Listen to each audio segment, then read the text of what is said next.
É ótimo estarmos aqui para adorar a Deus e para ouvir a sua mensagem. Eu queria convidar vocês a abrirem suas Bíblias, ou se você não tem a sua Bíblia, você pode acompanhar no telão, a maior parte das escrituras vão estar lá. Em Lucas capítulo 10, versículo 25. E hoje nós vamos falar sobre a parábola do bom samaritano, uma passagem muito conhecida para muitos de nós. Sabe uma coisa que me anima muito com a Bíblia? É que a gente pode ler um trecho inúmeras vezes, por anos, e sempre nós vamos tirar coisas novas da Bíblia. Novas meditações, novos ensinamentos, novo ânimo. Falamos que a Bíblia, e aprendemos isso, que a Bíblia é viva, que ela é eficaz, que ela é atual. E é engraçado porque ela é atual de um dia para o outro. Um dia você lê algo, você lê no dia seguinte, você tira coisas novas. Isso me encoraja tanto para lermos a Bíblia e estudarmos. Você nunca vai esgotar um texto. Você já deve ter, alguns de vocês ouviram 10 pregações sobre o bom samaritano. Eu, inclusive, já ouvi muitas. E também muitos bate-papos sobre o bom samaritano. E quando eu estudei novamente, tiramos coisas novas. Isso é algo maravilhoso sobre a Bíblia. A gente poder se alimentar sempre, independente se a gente conhece o trecho ou não. Vamos orar. Pai, estamos aqui hoje para te adorar acima de tudo. Queremos reconhecer o Senhor como o Deus Criador, mas também o Deus de piedade, de compaixão, de misericórdia, que um dia nos tirou das trevas e tem nos trazido todos os dias, Pai, para a sua maravilhosa luz. Pai, tem nos trazido para a sua presença, tem nos confortado e tem cuidado de nós, das nossas feridas e tem nos dado um futuro cheio de esperança, brilhante. E se não acontecer nessa vida, Pai, podemos ter a certeza que será um futuro maravilhoso nos céus, na sua presença. Queremos agradecer por essa manhã e esteja conosco enquanto lemos a sua palavra, estudamos e meditamos nela, Pai, para que possamos transformar nossos corações e que possamos agradar ao Senhor com o nosso viver, amando o Senhor acima de todas as coisas e amando o próximo como nós amamos a nós mesmos, Pai. Oramos agradecidos no nome de Jesus. Amém. Pedi para vocês abrirem Lucas e eu mesmo não abri. Vamos lá, Lucas capítulo 10, a partir do versículo 25. Certa ocasião, um perito na lei levantou-se para pôr Jesus à prova e lhe perguntou: Mestre, o que preciso fazer para herdar a vida eterna? O que está escrito na lei? Respondeu Jesus. Como você a lê?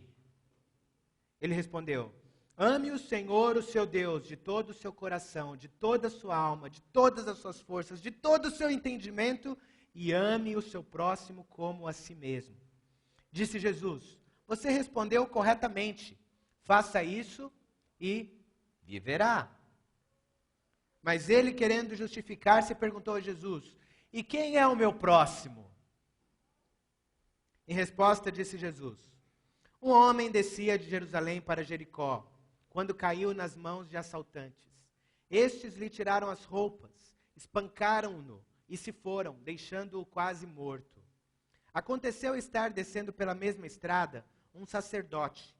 Quando viu o homem, passou pelo outro lado, e assim também um levita. Quando chegou ao lugar e o viu, passou pelo outro lado. Mas um samaritano, estando de viagem, chegou onde se encontrava o homem, e quando o viu, teve piedade dele. Aproximou-se, enfaixou-lhe as feridas, derramando nelas vinho e óleo, depois colocou-o sobre o seu próprio animal, levou-o para uma hospedaria e cuidou dele. No dia seguinte, deu 2 denários ao hospedeiro e lhe disse: Cuide dele. Quando eu voltar, lhe pagarei todas as despesas que você tiver. qual destes três você acha que foi o próximo do homem que caiu nas mãos dos assaltantes? Aquele que teve misericórdia dele, respondeu o perito na lei. Jesus lhe disse: vá e faça o mesmo. Bom, irmãos, o contexto aqui dessa história era o seguinte: Jesus já estava mais ou menos no meio do seu ministério. Ele já tinha enviado os 12, e agora ele já, aqui no capítulo 10, começa ele enviando os 72 para alguns povoados, para dar, para pregar a mensagem e falar que o julgamento vai vir, que vai chegar o juízo. E ele falou: olha, entre na cidade, se as pessoas receberem bem, ótimo, se as pessoas não te receberem bem, sacuda o pó, não percam tempo, ele fala. Se alguém quiser parar vocês pelo caminho, não parem no caminho, vão, anunciem, é rápido, é urgente. No meio do capítulo ele fala sobre Corazim: ai de você, Corazim, ai de você, Betsaida, que vocês não aceitaram a mensagem, vocês são duros. Se a mensagem tivesse sido pregada em Tiro e Sidom, que nem era do povo de Deus, eles já teriam se arrependido há muito, mas vocês, ai daquele dia, vocês serão julgados, serão condenados. Jesus está pregando forte lá. E os discípulos voltaram felizes, falaram: Jesus, até os demônios saíam quando nós pregávamos. E ele falava assim: não fiquem felizes por isso. Fiquem felizes porque o nome de vocês está escrito nos céus. Então, ao mesmo tempo que a mensagem era forte, a mensagem era animadora para quem estava aceitando a mensagem, para quem estava entendendo o que estava acontecendo. E ele estava falando: olha, reis e profetas gostariam de ver o que vocês viram, estão vendo e não viram. Gostariam de ouvir o que vocês estão ouvindo e não ouviram. Felizes são vocês. Esse era o contexto que estava acontecendo ali. A mensagem estava queimando. E nesse contexto, então, surge essa situação. Jesus encontra um perito na lei.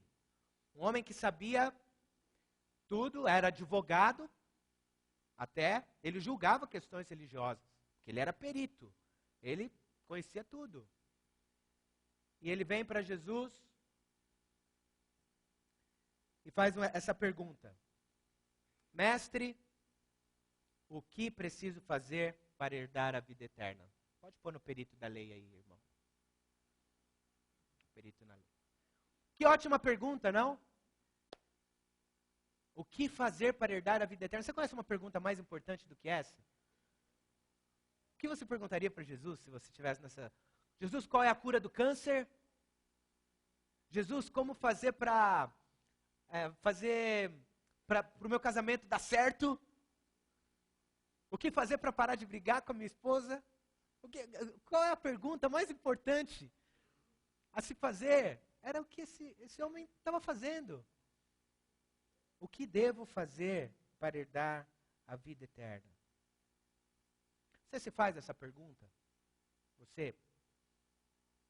O que eu estou fazendo para realmente estar com Deus? Sabe, se você não tem muito conhecimento da Bíblia, se você está nos visitando hoje, eu diria para você, seria uma ótima pergunta para você começar hoje. A perguntar para alguém do seu lado: o que eu devo fazer para herdar a vida eterna? Muitos de nós aqui sabemos, como esse homem sabia, o que fazer. Ou fomos ensinados, pelo menos, e temos muito o que ensinar. Mas sabe, nós mesmos que já aprendemos sobre isso, também temos que nos perguntar: o que fazer para herdar a vida eterna? Sabe, eu acredito que nós não devemos perguntar isso sempre. Isso demonstra muita insegurança. Se a gente está perguntando isso toda hora, será que eu estou indo para o céu mesmo ou não? Alguma coisa está errada. Mas também a gente não pode nunca se perguntar: ah não, agora a graça chegou sobre mim e... Olha, a Bíblia dá tantos alertas para nos mantermos fiéis, para tomarmos cuidado de tirar a trave do olho, e tantos ensinamentos, tantas passagens da Bíblia falando para examinarmos nosso coração e não deixarmos esfriar. Tantas questões que seria bom nos perguntarmos com uma certa frequência: estamos mesmo no caminho? Estou mesmo, não duvidando de Deus e de sua graça, mas duvidando da nossa natureza pecaminosa, do nosso coração.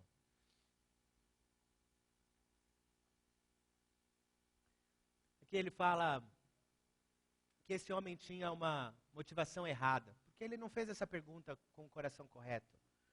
Ele estava enganando a Jesus.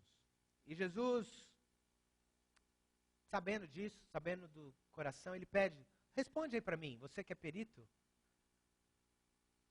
o que nós devemos fazer? Como você lê o que as Escrituras... E sabe, ele sabia a resposta. Ele dá a resposta de maneira correta. E é engraçado porque Jesus fala, como você a lê?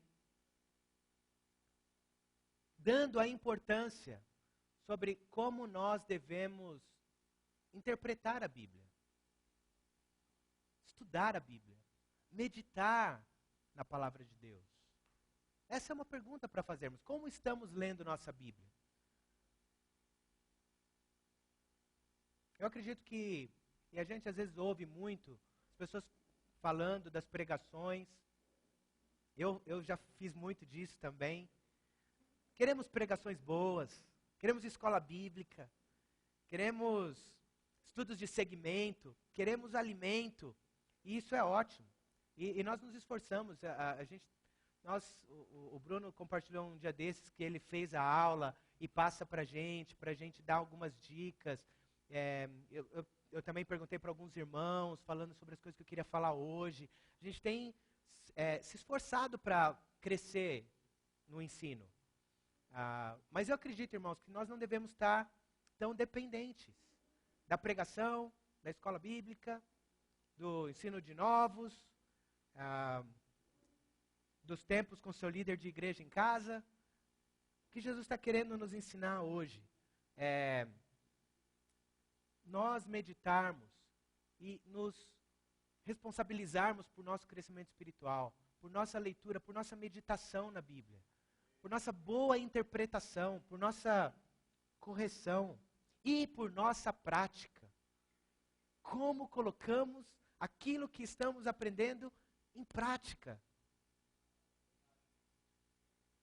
Você se pergunta, quando você lê a Bíblia, fala assim, como eu posso praticar isso que eu estou aprendendo hoje? O que eu vou fazer diante disso que eu estou estudando? Como eu posso mudar meu coração? Isso é uma ótima maneira de praticarmos a Bíblia. Ou se estamos dando desculpas, né? Como esse homem estava dando. É para isso que serve nossa meditação. Porque nós tiramos as desculpas. Jesus, ele está perguntando isso porque ele quer isso de nós. Ele quer que nós nos questionemos e avancemos e cresçamos espiritualmente. Então, outra coisa que me anima em Jesus aqui é o fato de que ele ensina na prática. Não é? Ele ensina na prática. Ele dá o ensinamento, mas ele dá continuação. Que nem eu falei que precisamos pensar sobre como colocar em prática. Ele dá a rua, a estrada, para pensarmos e meditarmos sobre a prática. Ele tira nossas desculpas. Ele dá o exemplo. Ele faz parábolas. Isso era a grande coisa sobre o ensinamento dele, que todos ficavam perplexos. Quantas parábolas Jesus fez, porque ele queria ensinar direitinho como colocar aquilo na prática. Sabe, eu sou formado em Química. Quem gostava de Química no colégio? Aqui? Quem odiava Química no colégio? A grande maioria, pronto. Sabe o que é? Eu e a Marta, né? A Marta é professora de Química. A gente gosta de Química. E a coisa incrível era a aula de laboratório, a aula prática. A gente queria ver aquilo. Se você teve aula prática de Química, você gostou um pouquinho mais. Agora, se você só via a teoria, é por isso que muitos não gostam. É muita teoria. E onde eu vou aplicar isso? Não é? A coisa é como é legal quando você vê a coisa na prática. Cristianismo não é algo de teoria. Cristianismo não é algo de teoria. Cristianismo é algo de prática. É algo de relacionamento. Era isso que Jesus estava ensinando aqui. Não adianta só conhecer as Escrituras. Temos que entender e temos que praticar com os outros aquilo que nós estamos aprendendo. Não é? Então, por isso vamos agora para a parábola.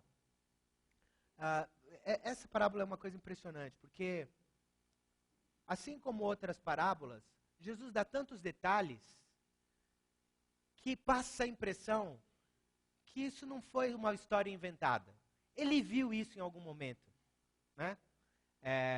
Essa parábola, por exemplo, ela está escrita aqui a parábola do bom samaritano, mas isso que está escrito aqui a parábola do bom samaritano não faz parte do texto bíblico.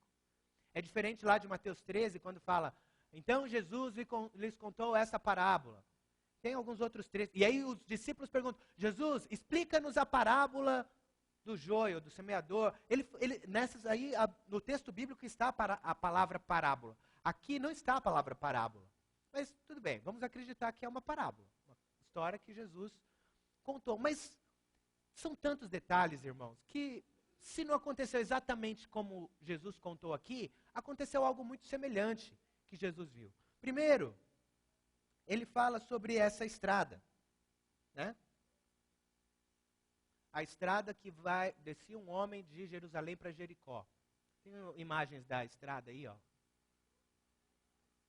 É uma estrada super íngreme. Você chegou a ver essa estrada lá, Heloísa? De Jerusalém a Jericó? Ou não? Não. Mas aqui tem fotos. É super montanhoso, é desértico, é sinuoso.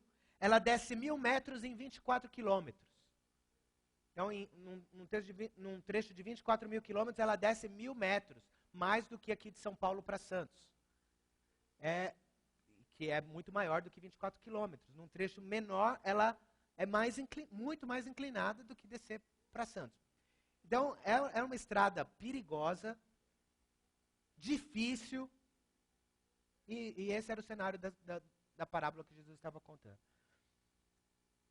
Ele descreve várias coisas aqui, vários detalhes que eu vou falar ao decorrer da pregação, mas eu queria que a gente meditasse nessa parábola que nem um antigo pregador que a gente ouvia muitas vezes, que falava assim, quem é você nessa história? Vamos analisar os personagens. O primeiro personagem é um sacerdote.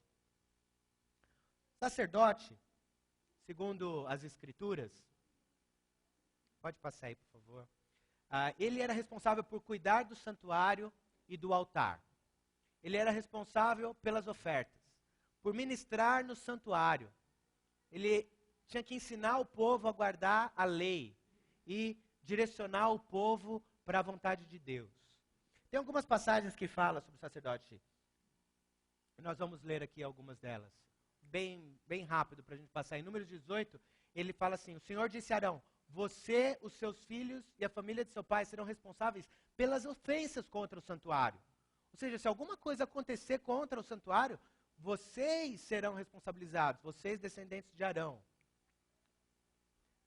Somente vocês e seus filhos poderão servir como sacerdotes para os filhos de Arão. Em tudo o que se refere ao altar e aos que se encontrar além do véu. Dou a vocês o serviço do sacerdócio como um presente. Qualquer pessoa não autorizada que se aproximar do santuário terá que ser executada. Olha a importância desse serviço. Vocês terão a responsabilidade de cuidar do santuário, do altar, para que não torne a cair a ira divina sobre os israelitas. E aí ele fala sobre os levitas. Eu mesmo escolhi os levitas dentro dos israelitas como um presente para vocês, para fazer o trabalho da tenda do encontro. Arão foi separado, ele e seus descendentes, para sempre, para consagrar as coisas santíssimas, oferecer sacrifícios ao Senhor, ministrar diante dele e pronunciar bênçãos em seu nome. Essa era a figura de um sacerdote. Não sei se tem mais. Não, agora o levita. Então esse é o outro personagem. Então deu para ter ideia do que era o sacerdote. As coisas santíssimas que ele era responsável por fazer. Eu sei que eu não precisava explicar muito isso, mas tem as passagens para dar a ideia de como as coisas eram importantes. O levita. Dever dos levitas, nesse trecho em 1 Crônicas, ele já dá um resumão bem legal. A gente não precisa procurar muitos outros trechos, mas aqui fala, ó, o dever dos levitas era ajudar os descendentes de Arão no serviço do templo do Senhor, encarregavam-se dos pátios, das salas laterais, da purificação de todas as coisas sagradas, todos os deveres na casa de Deus. Estavam encarregados do pão consagrado, da farinha para as ofertas de cereal, dos bolos sem fermentos, de assar pão e misturar a massa, de todos os pesos e medidas. Além disso, deviam se apresentar todas as manhãs e todas as tardes para agradecer e louvar ao Senhor, eles eram músicos também, e fazer o mesmo sempre que holocaustos fossem apresentados ao Senhor nos sábados, nas festas da lua, nas festas fixas, deviam servir regularmente diante do Senhor, conforme o número prescrito para eles. Dessa maneira, os levitas ficaram responsáveis pela tenda, pelo lugar santo, pela assistência aos irmãos, os descendentes de Arão, e pelos serviços do templo no Senhor. Eles eram como sacerdotes também. Em alguns trechos na Bíblia, eles falam os sacerdotes e os levitas. Vários trechos. Que eles eram como sacerdotes. Eles tinham responsabilidades muito parecidas com as dos sacerdotes. Eles foram encarregados para ajudar os sacerdotes nos serviços do templo. Correto? E agora vamos falar sobre os samaritanos. Você já se perguntou, e eu não sei quantas vezes você foi procurar, por que os judeus não se dão com os samaritanos? Você tem aquela passagem lá que Jesus foi falar com a mulher samaritana, e em alguns outros trechos fala, os judeus não se dão com os samaritanos. E os samaritanos... É como corintiano falar de palmeirense. É pior até, né? Pior. Quase, mais ou menos. Não, era bem pior, irmãos. Eles não podiam chegar próximo de samaritano. Eu ainda abraço o Nelson. Muitas vezes. Recebo ele na minha casa. Mas por que houve essa briga tão grande com os samaritanos? Aconteceu que o povo de Deus ele era unido, não era? Em 12 tribos. Conquistaram a terra prometida juntos. E aí depois do reinado de Salomão, o que aconteceu? O reino se dividiu. Em 930 a.C. O reino foi dividido. Judá e Benjamim se tornaram o reino do sul. E todas as outras 10 tribos se tornaram o reino do norte. E começaram a vir rei após rei. Rei após rei. Alguns agradavam ao Senhor, mas na maioria dos casos, lá quando a gente está lendo Reis e Crônicas, o que acontece? Aí chegou um rei que desagradava ao Senhor e permitiu a construção de ídolos, e idolatravam falsos deuses. Não era isso que aconteceu? E aí, por causa disso, veio o julgamento de Deus, e o que aconteceu? O reino do norte foi destruído, em 722 a.C., certo? Pode passar aí a pitadinha de história aqui, ó. Então, um pouquinho de história, isso. Então, Samaria se tornou a capital do Reino do Norte, e Judá se tornou, e Jerusalém se tornou a capital do Reino do Sul. E foi aí que aconteceu um monte de coisa. Em 2 Reis, capítulo 17, eu vou tentar acelerar um pouquinho mais, não vou ler todo o trecho, mas o que aconteceu? Depois que o Reino do Norte foi destruído, os assírios levaram, é isso que diz nesse trecho, 2 Reis 17, o rei da Síria, ele levou o povo de Deus como cativos. Foram exilados. E aquele lugar, o reino de Deus, ali no Reino do Norte, ficou vazio. Então o que o rei da Síria falou assim, vamos povoar esse lugar, é isso que está acontecendo aqui. Vamos povoar esse lugar com os assírios, né? E eles povoaram, colonizaram ali. E por causa desse leão que chegou e tal, e feriu muitos, o rei da Síria falou, é melhor levar um sacerdote deles lá, alguém que conhece a lei dos deuses deles, e põe eles lá para ensinar a lei deles. E aí mandaram, então, o sacerdote para lá. O que aconteceu com isso? O povo de Deus se misturando com povos pagãos. Então, os judeus que ainda não tinham recebido a justiça de Deus, vamos dizer assim, eles ainda não tinham sido destruídos, eles também pecavam muito contra Deus, mas ainda não tinham sido destruídos. Mas eles viram isso acontecendo no Reino do Norte, e aquilo já, para eles, já era horrível. Como que um judeu está se misturando com povos pagãos? Então eles já não são nos nossos, eles já estão impuros para nós. Em 2 Crônicas 34, aconteceu que Josias, que era rei do povo do sul, foi lá e destruiu ídolos no reino do norte também. E destruiu ídolos, querendo uma tentativa de purificar, de ajudar a ter união novamente. Né? Ele já tinha feito isso, ele era rei de Judá, mas foi a Israel para também destruir os ídolos pagãos.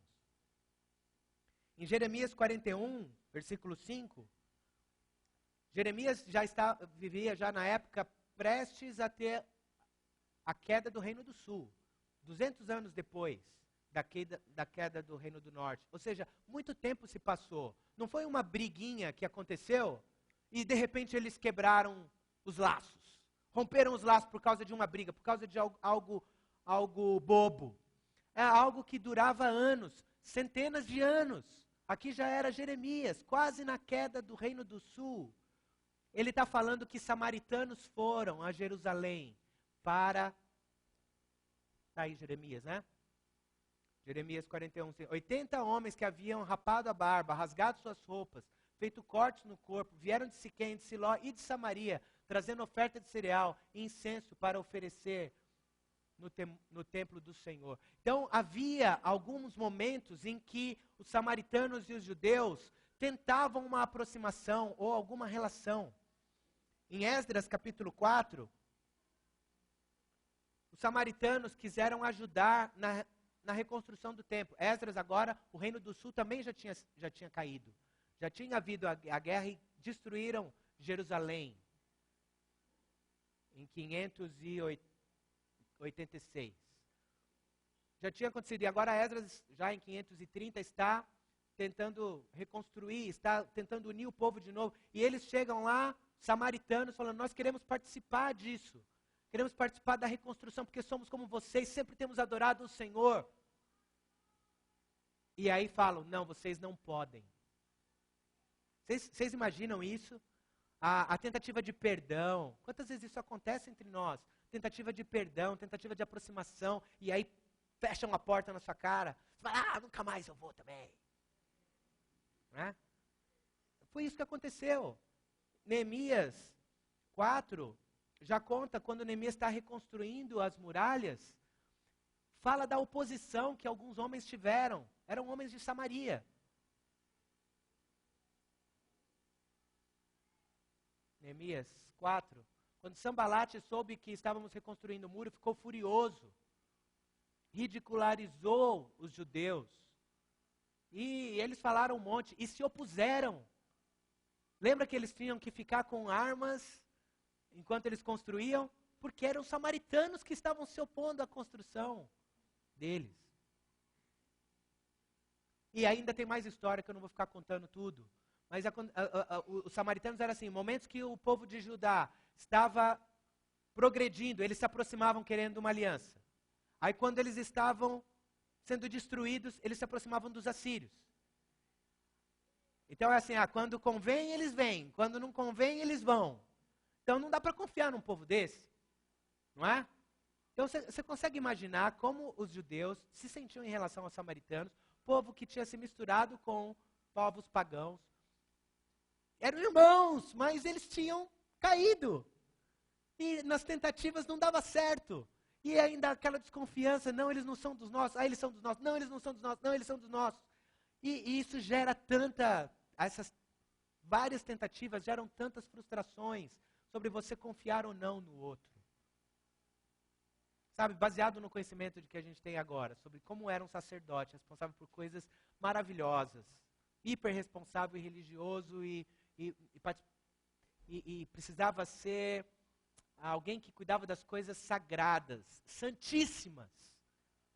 Os levitas, que eram responsáveis pelo louvor, que precisavam lá orar de manhã e à tarde. E o samaritano que durante séculos vivia nessa de não sabe se está aqui ou está. Em quem você confiaria? Em quem você acha que ajudaria você no momento de dificuldade? Então, eu acredito que Jesus, muitas vezes, nessa passagem, ele não está querendo só nos ensinar sobre como cuidar quando você está passando na estrada e vê um acidente.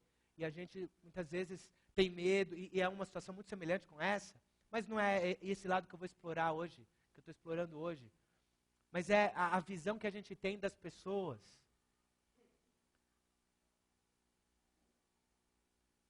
Sabe, o histórico do grupo sacerdote, o histórico do grupo levita, o histórico do grupo samaritanos, não determina quem é a pessoa. Mas muitas vezes nós fazemos isso. Nós individualizamos comportamentos de grupos. É isso que a sociedade hoje chama de preconceito.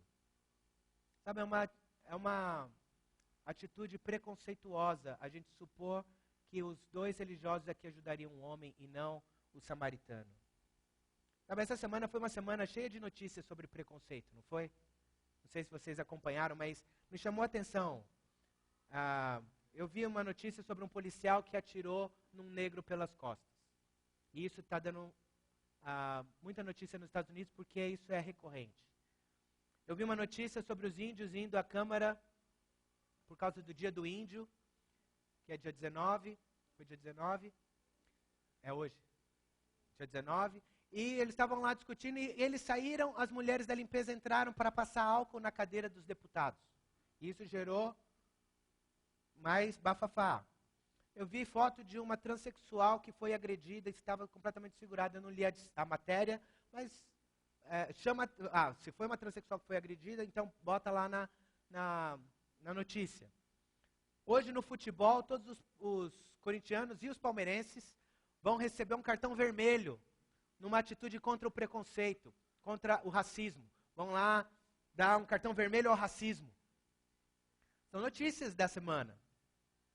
Mas sabe, o que eu acho triste é que no nosso mundo a gente está acostumado a ver preconceito sendo rebatido com preconceito. Não é? O que a gente vê? Eu não. Pode ser que eu esteja errado. E falando sobre racismo, então, quem são os. O maior número de casos de racismo que a gente tem encontrado é contra negros, pelo menos na nossa sociedade. Mas aí você bota um 100% negro e já gera uma coisa do orgulho da raça. E aí começa.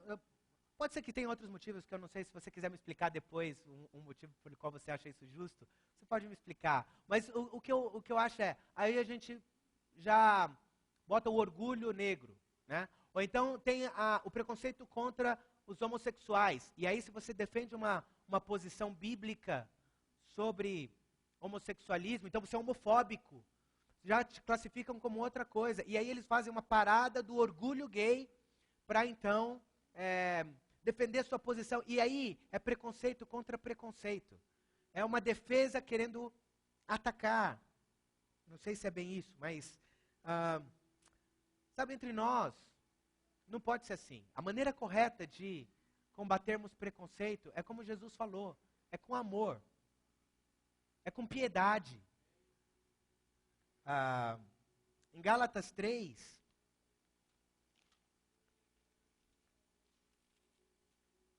versículo 26 a 29, fala: todos vocês são filhos de Deus mediante a fé em Cristo Jesus, pois os que em Cristo foram batizados, de Cristo se revestiram. Não há judeu nem grego, escravo nem livre, homem nem mulher, pois todos são um em Cristo Jesus. E se vocês são de Cristo, são descendência de Abraão e herdeiros segundo a promessa. Sabe, é engraçado porque ele fala aqui do preconceito racial, não há judeu nem grego.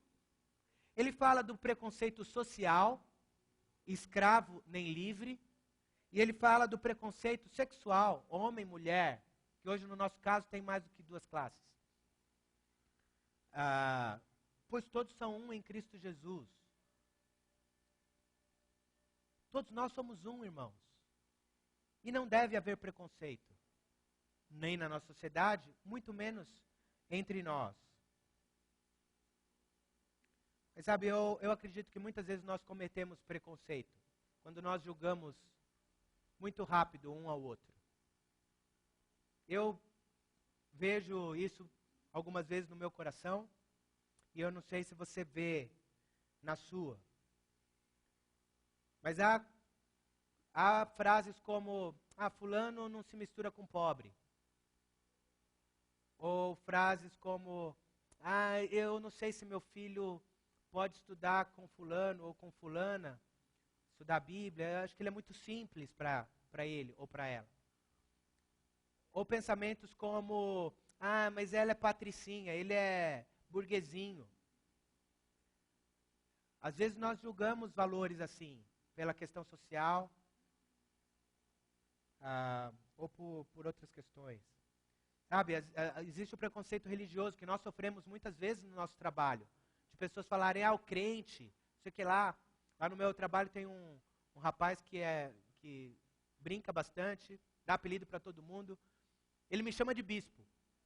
Para todo mundo. O bispo! O bispo! Talvez você sofra algum tipo de preconceito desse tipo. Alguém que fale de você de uma maneira para ofender, né? De alguma maneira. E nós temos orgulho. Né? Mas não queremos entrar nessa briga, nessa discussão. Mas muitas vezes nós ainda temos preconceito religioso entre nós. Fulano é muito religioso, tem uns trejeitos, sei lá. E às vezes a gente olha para o irmão de maneira diferente. Porque nós somos diferentes. Mas o que nós não podemos é traçar algum juízo de valor.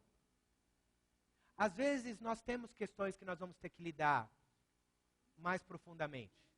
Vamos ter que estudar a Bíblia. Vamos sentar e nos unir. Mas o que não podemos é desrespeitar, ter preconceito, falar algo sobre a pessoa sem conhecer devidamente. Fulano não está bem espiritualmente. Eu estou achando que ele não está bem. Olha só, a roupa. Olha só, sei lá. Você olha alguma coisa e fala, não está bem espiritualmente. Isso muitas vezes é o quê? Estamos sendo preconceituosos. Estamos agindo de maneira, não como Jesus e não como a Bíblia ensina aqui. Somos todos revestidos de Cristo.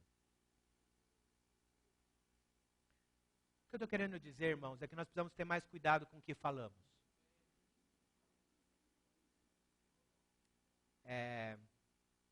Até mesmo com o que pensamos. Mas o que falamos pode machucar muito. O que pensamos, nós devemos meditar mais, orar mais, estudar a Bíblia, ver se é aquilo mesmo. Talvez o irmão precise de uma ajuda. Talvez a pessoa com que você está pensando alguma coisa, ela precise que você vá lá. Mas nós não podemos tirar juízo de valor sem conhecer profundamente. A maneira com que devemos pensar uns dos outros é como a Bíblia ensina em Lucas capítulo 6, versículo 31. Como vocês querem que os outros lhes façam, façam também vocês a eles. Antes de falar alguma coisa sobre o irmão, de maneira superficial, pense sobre como você gostaria que as pessoas falem sobre você ou lidem com suas diferenças. Isso é uma regra para tantas coisas em nossas vidas, irmãos. E muitas vezes nós não falamos corretamente.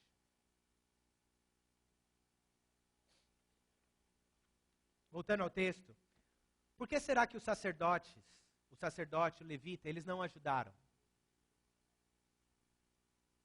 Provavelmente porque eles eram muito ocupados, já tinham que voltar. Era a estrada de Jerusalém para Jericó. Jericó geralmente era a moradia dos sacerdotes. Eles moravam lá e prestavam serviço em Jerusalém.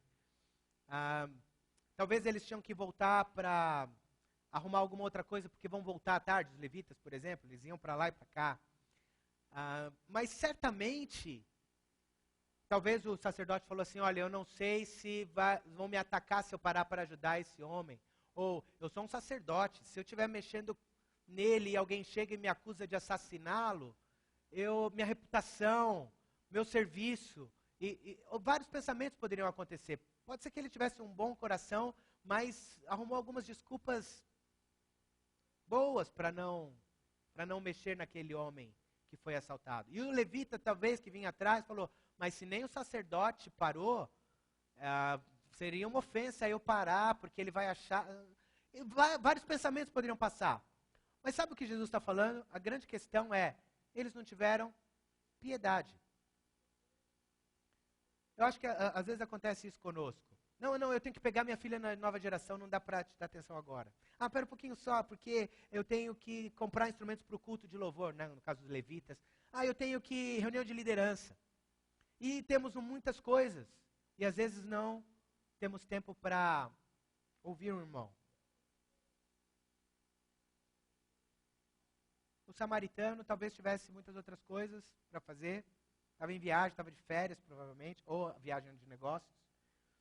Só fala que ele estava de viagem, mas ele gastou seu tempo, deu cuidado, deu dinheiro, com todo o seu coração.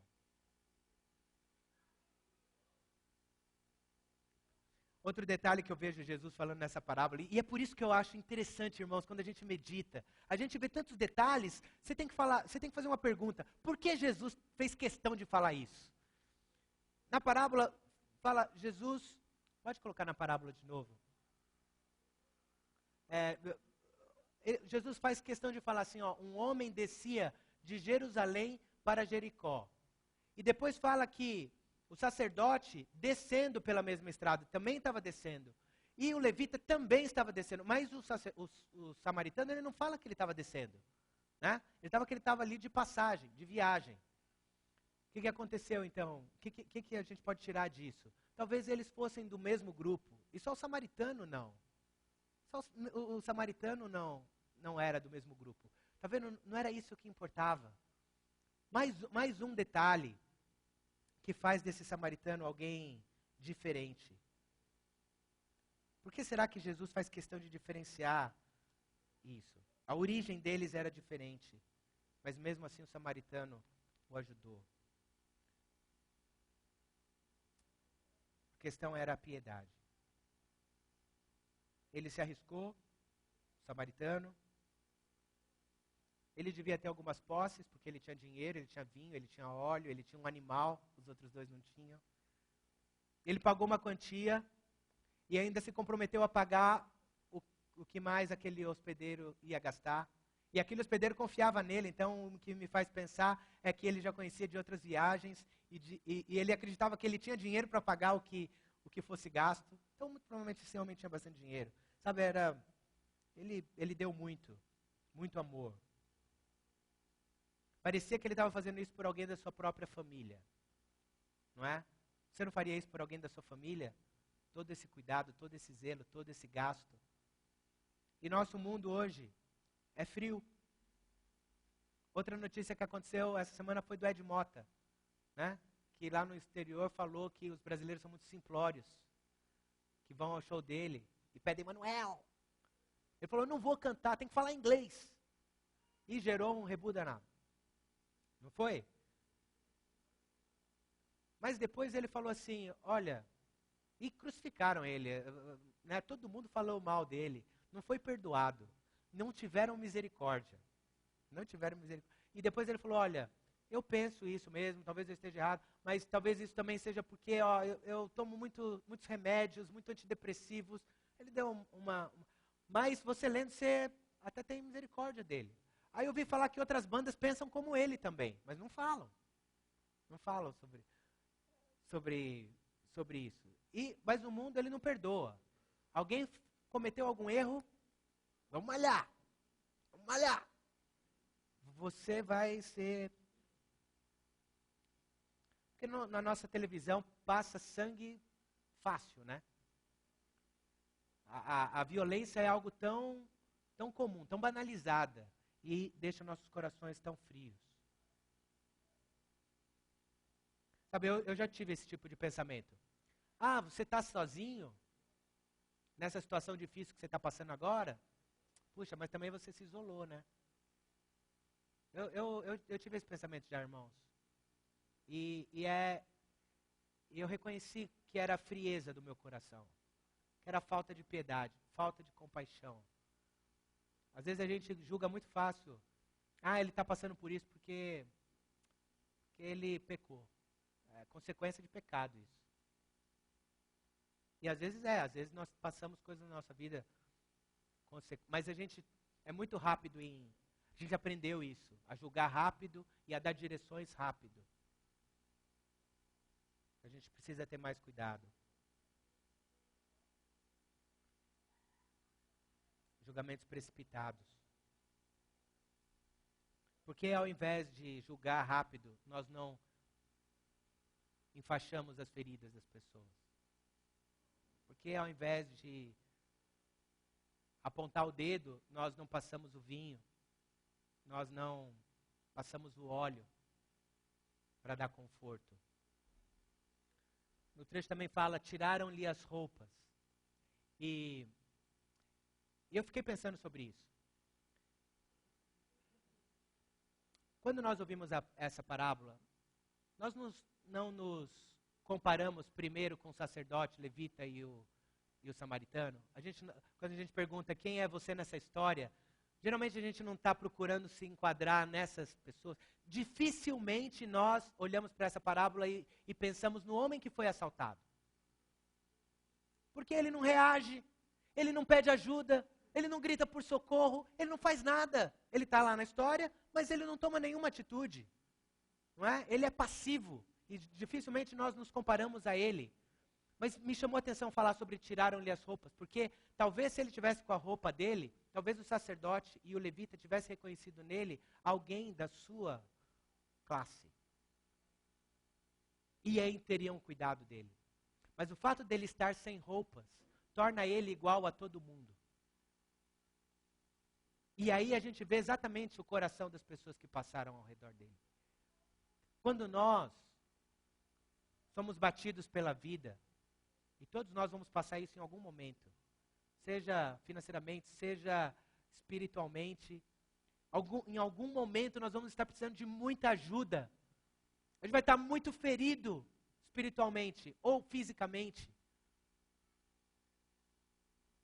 Quem vai nos ajudar? Sabe, às vezes a gente coloca a roupa e coloca a máscara. E está tudo bem. Não vai aparecer um para te ajudar, meu irmão. Não vai aparecer um para te ajudar, porque não dá para ver. É uma situação de humilhação que esse homem estava passando. Humilhado. Nu. Se seu casamento não está bom, se você apanhou, não do seu marido, você está apanhando da vida, seu casamento está ruim.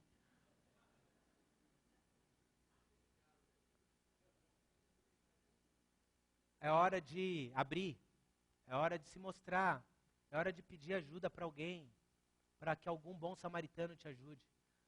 Se você está tendo dificuldade na educação dos seus filhos, você precisa se abrir. Tirar a roupa, se despir, para que alguém possa te ajudar.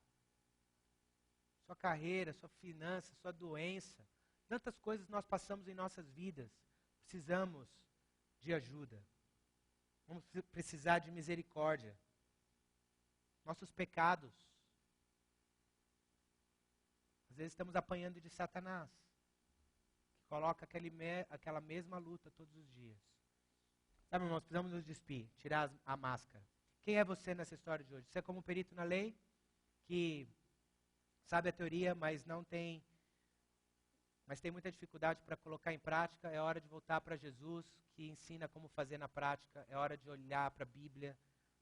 Esse homem não aprendeu. Mesmo depois da parábola, ele fala para Jesus assim, foi o homem que teve misericórdia dele. Ele não tem nem a coragem de falar a palavra samaritano. Sabe, estude a Bíblia. Se você é como um sacerdote, isso é muito importante, tem muitos afazeres, tem muita coisa, mas não dá atenção, não tem estudado a Bíblia com ninguém, não tem tratado das feridas de ninguém. É hora de crescer espiritualmente, amadurecer e ajudar outros irmãos, ajudar não cristãos a se converterem. Mas não dá para vivermos uma vida cristã, indo para lá e para cá, de Jerusalém a Jericó, e não ajudar ninguém. Não é isso que Deus planejou para a gente. Você é como o homem assaltado, está precisando de ajuda urgente, peça ajuda. está quase morto, é hora de abrir sua vida. Vamos tomar a nossa ceia agora, irmãos. E eu queria que nós, durante esse tempo, nós pensemos que Jesus foi aquele que mais teve misericórdia de nós, que mais teve piedade de nós. Porque no momento em que estávamos sendo jogados para as trevas, para o inferno, foi Jesus aquele que teve piedade de nós e nos acolheu. Quase chorei na hora da canção do Filho Pródigo que cantamos hoje. Porque fala isso. Dá para colocar aí, enquanto meditamos, naquela primeira estrofe. Eu não vou lembrar agora. Queremos te louvar e também adorar, ó Deus que nos deu a salvação, paz, que transforma o coração. Viver se torna em vão distante do Senhor, o pecado nos engana, não notamos teu amor, caminho de perdição, traz dor e ilusão. Como é bom andar contigo, ó Criador. Deus nos aceitar, acolheu-nos em teus braços para nos consolar, perdoou nossos pecados, nos mantém aos seus cuidados, como os cuidados que nós precisamos das nossas feridas. Como é bom, quanta honra tu mereces, ó Senhor. Esse é aquele que mais tem misericórdia de nós e piedade de nós. E por isso que nós vamos meditar nele agora enquanto comemos do pão e bebemos do suco de uva. Vamos orar. Pai, queremos te louvar, queremos te dar toda a honra, porque nós somos muitas vezes afligidos e temos tantas feridas em nós, feridas espirituais,